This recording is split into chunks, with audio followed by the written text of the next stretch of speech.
monetizing digital services since 2004, boosting the entertainment industry by making digital content accessible for everyone. AWG, where innovation meets monetization. Welcome to the Human Capital Innovations Podcast, where your source for personal, professional, and organizational growth and development, where we share original research, explore industry trends, and interview executives and thought leaders from across the globe. We hope you join us often for practitioner-oriented content around all things related to leadership, HR, talent management, organizational development, and change management. Maximize your personal and organizational potential with Human Capital Innovations Podcast.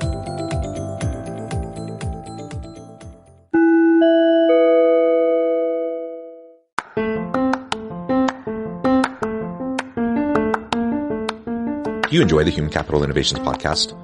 Enjoy ad-free listening by going to the Patreon page, and please consider contributing even at the producer or sponsorship level.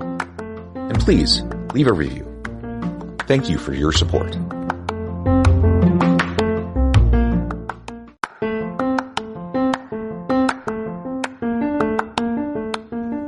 Welcome to the Human Capital Innovations Podcast. In this HCI Podcast episode, I talk with Andrew Rahaman about what to do when the C-suite executive isn't doing their job.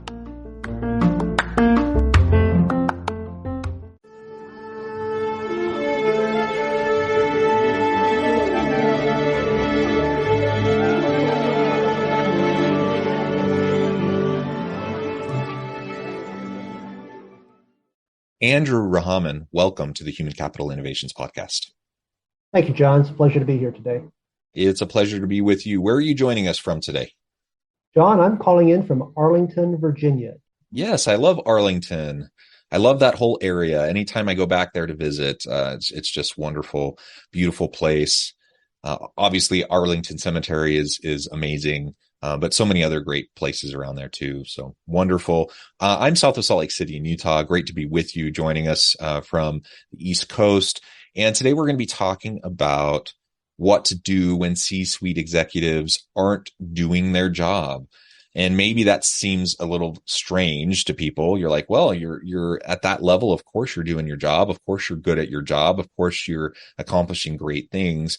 But I think we probably all have experienced that that's not always the case. And what do you do with that when you have someone in a high profile, high authority, high power position who actually is detracting from the organization, its mission, its vision, and what you're trying to accomplish to bring value to the market?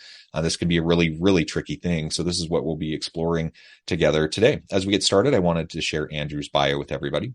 Andrew Rahaman is a co-founder of Blue Spark, a coaching and leadership development organization focused on enterprise learning. He is a senior organizational development consultant with extensive executive coaching and leadership development experience with industry expertise to support leadership and organizational learning programs in a wide range of industries. Andrew provides key strategic planning and facilitation, leadership development, executive coaching, assessments, organizational and cultural transformation implementation, and executive onboarding and acculturation.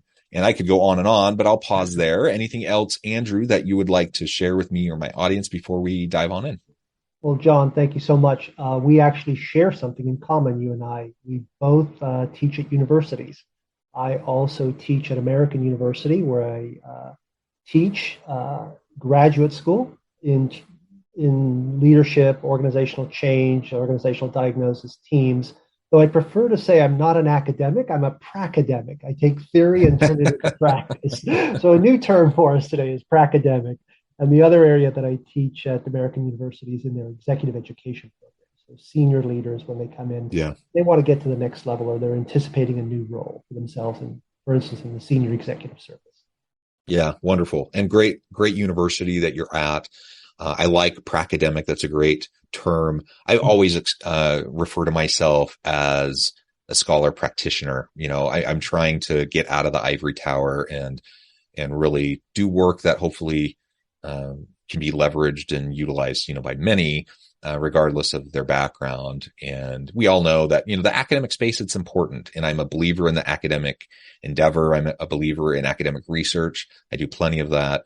But the vast majority of people never consume that kind of content, right? And if you want your stuff to actually get out there and make a difference in the world, I think going the practitioner route and translating research into a practitioner kind of focused materials, I think is super important. So that's certainly something I believe in and I try to do. I know that you do as well. So again, a pleasure to be with you, and I'm excited to pick your brain a little bit and learn more about what it's like in your work doing leadership development and coaching with senior executives and leaders in organizations. Sure. Thank you very much, John. So let's start with your background in executive coaching and leadership development. How did you get into the space? Why is this something you've gravitated towards? Maybe share an example or two of the types of things that you've worked with leaders on. Sure. So I did not grow up in the academic environment in the sense of the work that I did. My undergraduate's in geology. My master's degree is in environmental engineering, and I came to study my doctorate later on in life, and my focus on my doctorate was around coaching. So it's in organizational learning, so organizational leadership, teams, change, facility. In the first part of my career, which it took me all over the world, I was in the State Department, and I was a Foreign Service officer, and I saw things there and how people interacted with their staff members, with other people, and the results they got from that. And when I came back to the States after being really away for almost 16 years, but in and out, I started to take some courses, and I was able to then start putting words to what I saw. And it was very intriguing, and I had a natural desire for questions, for curiosity. And that led me through coursework into the executive coaching space, and then furthering that into a doctorate in organizational learning and leadership. And I've used that for the last 12, 15 years now. I've worked for one of the largest firms in the United States in leadership development, certainly one of the top 5, and as I mentioned, at American University, and then also in-house. And Blue Spark was born from that with my partner, Kim Villeneuve, who also has her doctorate in organizational learning and was focused on recruiting at the very senior levels of an organization. So we were able to meld both of our practices and our understandings to create Blue Spark. That's fantastic. I really appreciate that background. I don't have the foreign service experience, but it sounds like our proclivities are similarly matched, in terms of our interests and the background in this space as our work, both in an academic kind of a setting and a practitioner or consulting kind of a setting. And certainly in terms of organizational leadership, organizational development, change management, and all of those sorts of topics. So this is fantastic. Thank you again for being with me. And let's dive on in to the conversation more specifically around what to do when your CEO, your C-suite executive, when you're really, I suppose, any leader or manager at any level of the hierarchy within the organization, when they're really not doing their job, when things just aren't working out the way everyone had hoped. How do you handle that? What do you do with that? Yeah, it's a phenomenon that happens at all levels of the organization, really from first-time individual contributors that now have a supervisor all the way up to the C-suite. And we've all heard that saying, people don't leave companies, they leave their managers. And a manager, whatever level, if they're not doing their job, I tend to think about that as being somewhat of a toxic boss. And I characterize a toxic boss as a leader who uses their authority to undermine their direct reports' success, their career growth, and even their happiness. So we know some toxic bosses are overpowering, micromanaging. We also know that some are tuned out, that they don't come to the table offering direction at all. So when I think about the toxic boss, yes, this is one of them. There are others, as I said, they take credit for your work. They're interested in their own career goals. They may even gossip. But this one then is around being an anemic leader, which is to say they offer no personal or functional direction at all. They don't lead or manage at all. And so the effects are really quite profound. I mean, an absentee boss like this can lead to feelings of anxiousness and fear. You arrive at work and you don't really want to go in. It feels like you're in a boat without a rudder and a sail. It leads to stress. no productivity. You become busy, but you're really not productive.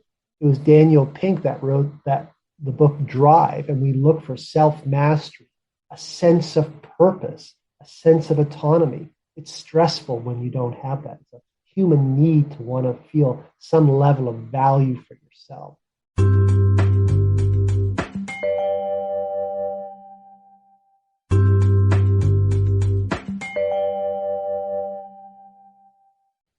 It ends up with feelings of alienation.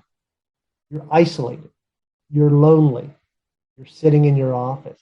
And ultimately, no satisfaction whatsoever. We want to believe we're making an impact. So all of it then starts to really wrap itself around self-worth. And it can hurt both at a personal level and an organizational level. I once worked with this, I've worked with a number of them, but one that comes to my mind, this person I worked with, just for the sake of the conversation, John, I'll call him Mike. He was a senior director in almost $1 billion firm that had a global arm. So it has quite heavy responsibilities for where he was. His boss was a senior VP, so of procurement of all things. And his boss provided no goals for the unit, no direction, and was professionally, personally, and affectively, emotionally absent.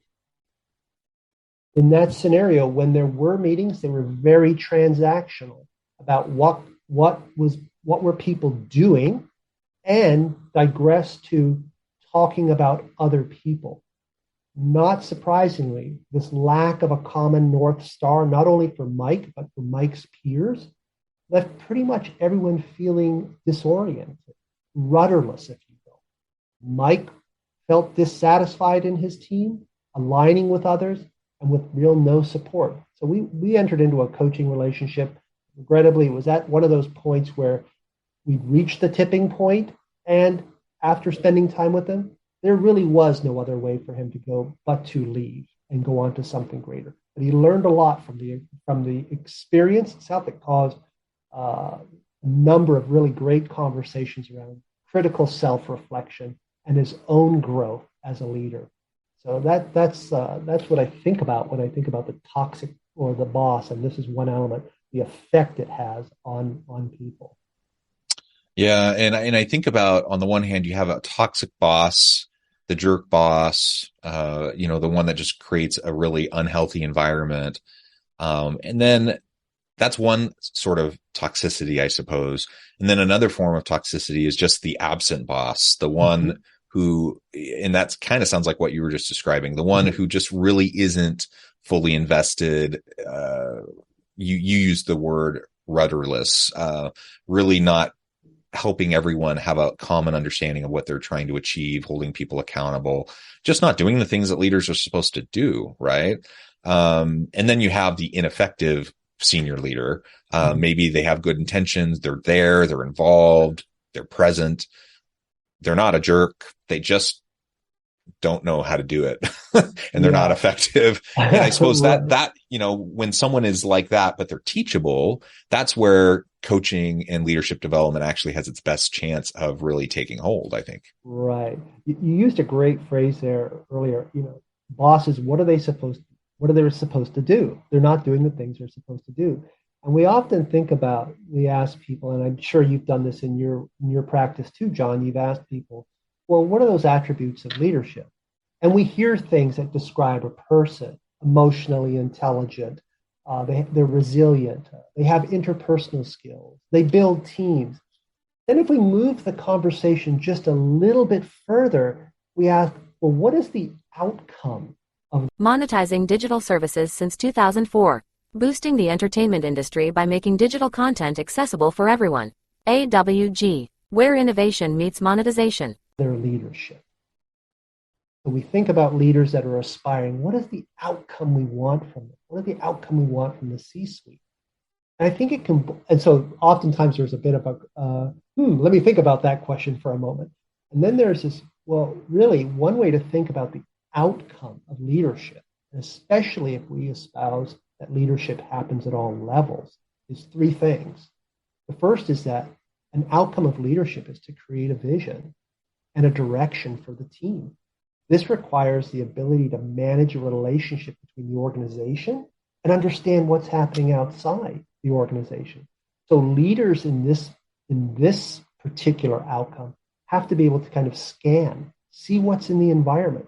They have to be able to create a vision that affectively gets people connected to it. People see themselves in this vision. They have to be able to understand multiple perspectives within the organization.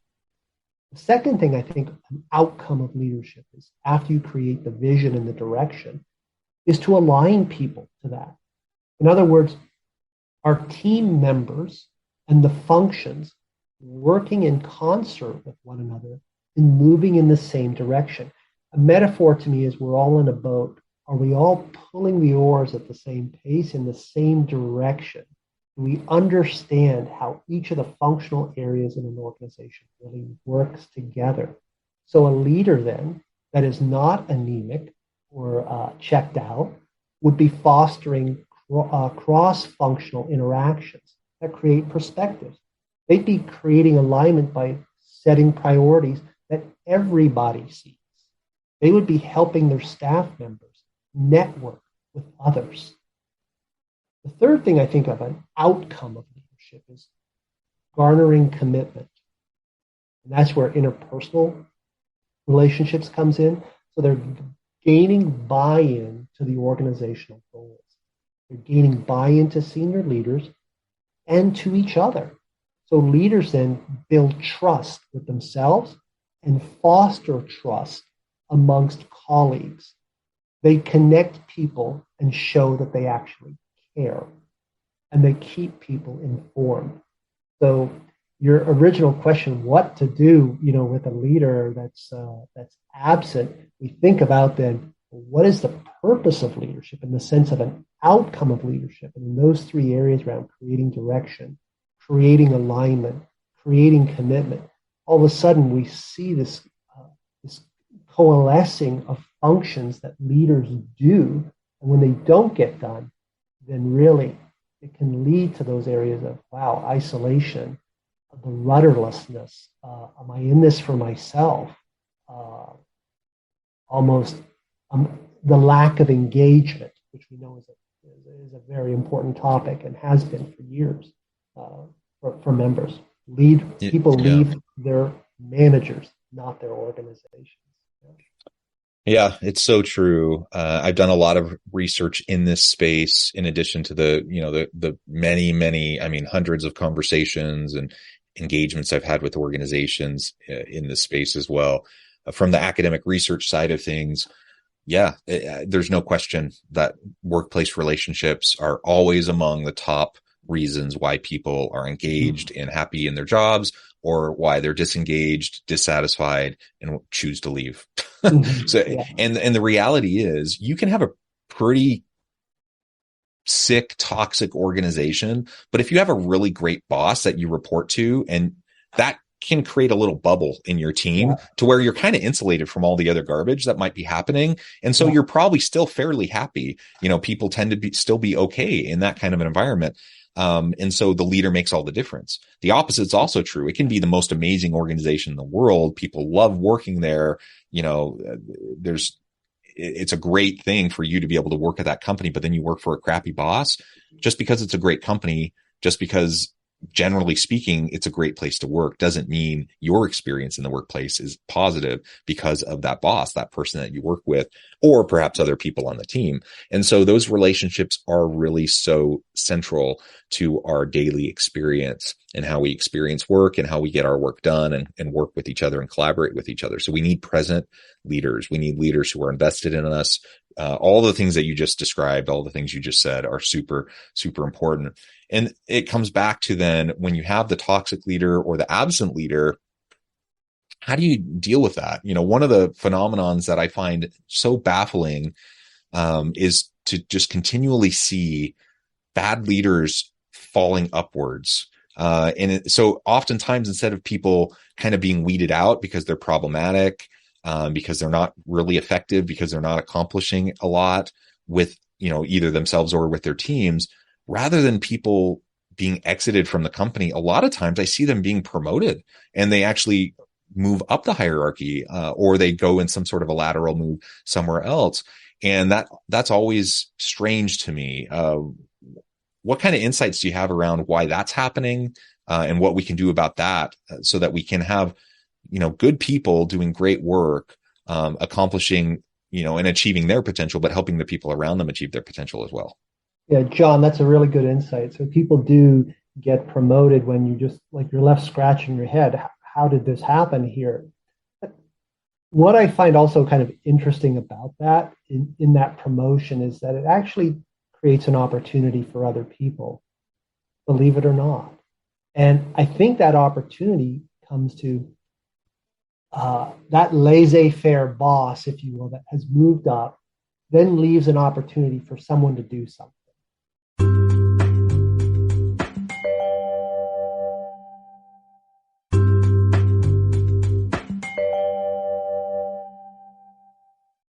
I think there's 5 things that this person can do with this.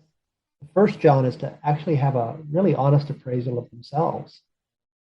I call it holding up the mirror to yourself, looking at yourself and talking with your peers around the experiences that you're having. The first part of that experience isn't to blame your manager, is to say, hey, what's going on for me here? How am I showing up in my meetings? How could I be even more effective at my meeting? Then it's to explore, are other peers having the same experience with the manager? This is really, really good feedback because it's part of the opportunity. The second part of it is being savvy and being specific. Savvy is not blaming your boss. Savvy is around socializing with your boss that you'd like to get some time with him or her, 45 minutes or so, versus springing it on. Having that conversation in a neutral area, not in their office. Knowing that you are there not to blame, but to understand the issue. And so there are very specific things that can be done here. One is the best type of feedback is to link a behavior to an impact. So savvy is being able to link the person's behavior to the impact it's having on you and the results it's having on the organization. So that's not about blame. That's about just creating a data point. Then it becomes about being specific, making clear requests of your boss. First of all, who wouldn't want a direct report that wouldn't be willing to come to the table to be able to say, let's talk about my roles, my responsibilities, what your desired outcomes are for me, and then this part. What are your specific latitudes, your boundaries on decision making?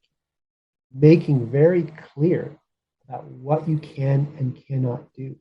Then making clear requests of what you need to accomplish your goal. So if we have a leader that's checked out, in other words, it's he or she is abdicating his role, coming forward with a plan is really, really useful. The third part then is step into the void. And this is where my earlier example of Mike, who was in this similar position, he did step into a void. Nature, people abhor a vacuum in a relationship. So this is an opportunity to grow. And the growth comes from what is it that we want our leaders to do for us? One is to understand the vision of the organization. With this vision is what are the goals of the organization, both at an enterprise level and then at a functional level, so a divisional level. Get clarity on how those functional goals all wrap up to support an organizational goal. Step out, develop the line of sight for people that don't quite see it. So if we have a North Star, then the functional goals need to align to that North Star. Then if we go down one layer or 2 layers below that, people need to be able to see, how do I fit into these functional goals? Be willing to talk about that and keep your boss informed about that. I think the fourth thing where I think there's an opportunity for someone that's in this position is develop your network. People with networks get access to information. They hear about change first, and consequently, they can react to that change and develop personal resilience. By working on your own internal network, you get mentors and you get sponsors. One thing about networks is it's almost like the old-time Rolodex. How many people are in your Rolodex? It's the opposite side is what do you give into that network? What energy are you pumping into that network yourself? Make it a point to reach out to people in the network and get perspective. And I think, John, the last thing that people do in this scenario is really, to be honestly, be prepared to look somewhere else. At some point, you will have done all you can. And Linda Grattan, who writes for Harvard Business Review and is a professor at the London Business School, she famously says there are two questions that you have to ask. One is, am I working in a place that keeps me healthy? The second is healthy, both being psychologically safe and emotionally and physically safe, right? Professionally. And the second part is, am I working in a place where I'm continuously learning? If you're not learning, then you're basically just in kind of status quo. So as I think about your question, like what to do about that boss that's been up there and why do they get up there? Tough question to answer. The real meat then is what does the person do that's being affected by that? The feelings of loneliness, the feelings of rudderlessness, no sail. Put your hand on the till. Put your hand on the motor. Create that flywheel for yourself and for your peers to do something with it. Yeah. Great advice, Andrew. And I really like the way you articulated that and broke that down. So many things for us to consider. And the reality is we just scratched the surface. This is a really perplexing question. I know it's one that a lot of senior leaders struggle with. I know it's one that a lot of individual contributors within organizations struggle with as they see this phenomenon happen within organizations. I think you've provided us some really great food for thought as we try to wrestle with how to approach this. I note the time. I'm going to have to let you go here in just a minute, but before we wrap up for today, I wanted to give you a chance to share with my audience how they can connect with you, find out more about your work, your team, and then give us a final word on the topic for today. Yeah, John, thank you very much. So Blue Spark, you introduced us as someone creating customized leadership development programs for future-focused organizations that are committed to learning and development that supports strategic growth, the succession pipeline, and the future of the organization. We started Blue Spark because we believe there are 4 business imperatives that are shaping how we do our work. The first one is that organizations have a need for ongoing leadership learning. It's a cultural imperative now. There is no organization where it's the single leader. It's the team. Even last week in a meeting, senior VP said to his team, the team has the power, not just me. The second thing is around Blue Spark, that is that our work is focused on developing sustainable leadership pipelines. And those pipelines have to be connected to organizational goals. And people have a sense of, I have empowerment, I have mastery, I'm moving the needle. It's associated with their work and the goals for it. So Blue Spark does coaching, both one-on-one, but our preference is really around the enterprise coaching. We do collaborative learning experientials with people. We believe in the rising tide lifts all boats. And then we develop assessments for intact teams and senior leadership and individuals to help them understand how they're showing up. So so they can contact us. We have a website, bluespark.com, and we have a LinkedIn page, Blue Spark. You asked, for the last words, if you will. So if you find yourself with an absentee boss, a laissez-faire, the unfortunate truth is that they probably won't make the situation better for you by being direct. You will have to make decisions for yourself. You can do that by accepting the scenario and then understanding there are 5 things that you can do, especially the part about filling the void. Use the opportunity to develop your own leadership skills. And then at some point, understand that you will be moving on, but you will have done something great for yourself, those people around you, and your direct reports. You will be showing leadership. creating a direction, aligning people to it, and fostering commitment. Wonderful. Thank you, Andrew. It's been a real pleasure. I encourage my audience to reach out, get connected, find out more about what Andrew and his team can do for you. And as always, I hope everyone can stay healthy and safe, that you can find meaning and purpose at work each and every day. And I hope you all have a great week.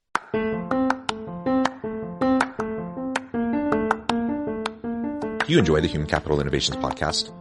Enjoy ad-free listening by going to the Patreon page. And please consider contributing even at the producer or sponsorship level. And please leave a review. Thank you for your support.